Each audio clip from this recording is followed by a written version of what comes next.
So to kind of wrap up chapter 3 with all that history, kind of strewn actually within that history is the scientific method.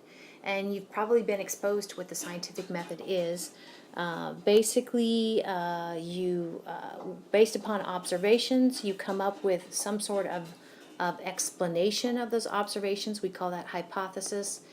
Then actually, based upon what your hypothesis is, your explanation, you develop experimentations to test the hypothesis.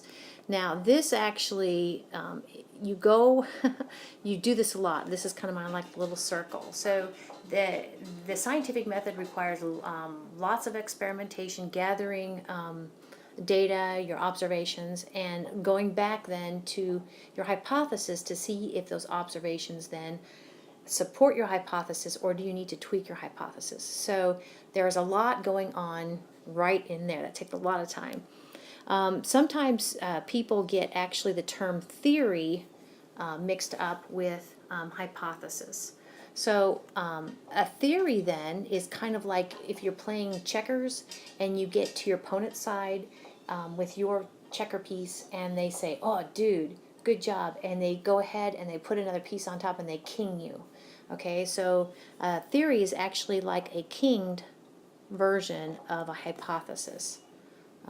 Let's see if I can, no, I can't. Kinged, yeah, I guess that looks okay for kinged.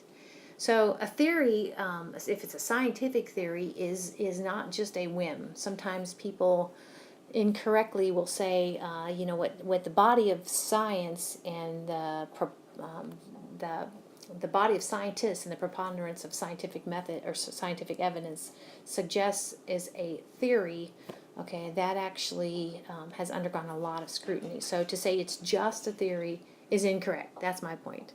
Okay, so here actually is a figure then to kind of show you that process. Okay, so we talked about observations. Okay, oops, that's what I want to do. Observations, okay. Ask a question based upon your observations, develop a hypothesis, okay. Based upon your hypothesis, what sort of predictions can you come up with, design an experiment, okay, and then kind of revisit your hypothesis. Did your observations from your experiment support your hypothesis or not?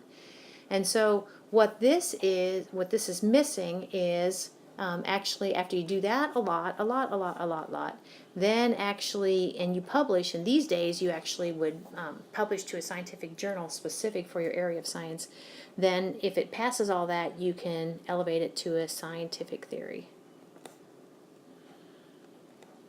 That's the king me. So along those lines, just kind of broadly speaking, I want to speak to how do you know it's a branch of science? Is it a science or is it just something else? So for instance, people sometimes take astronomy or introduction to astronomy hoping that they will learn more about astrology. Astrology is not a science. Astronomy is a science. Okay.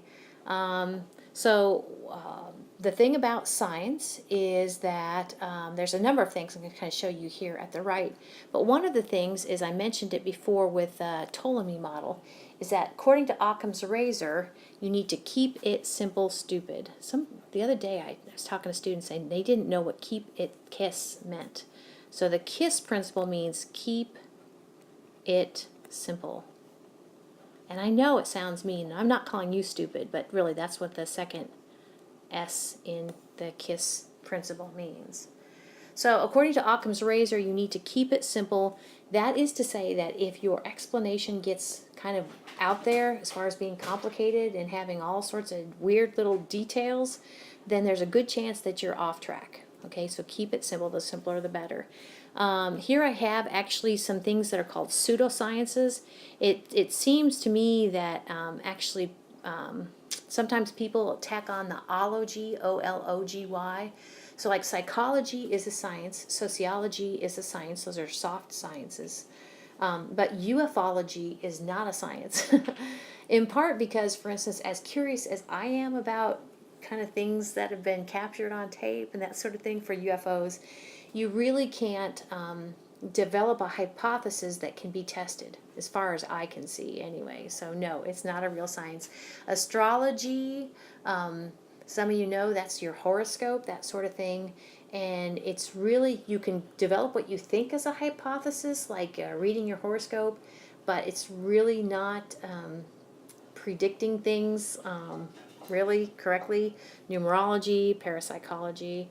So here's a figure from your textbook that kind of say these are things that kind of points to science. So science will actually seek explanations just based only on natural causes. So supernatural, if that's part of what you're thinking of in your, that's not science then, okay? So actually we can use models, and this is the KISS, keep it simple, silly. Hey, let's go keep it simple, silly. Okay, means to keep your explanation simple, don't get crazy on me, okay? And the other thing is that you know it's science if the hypotheses that you're developing will help lead to correct predictions.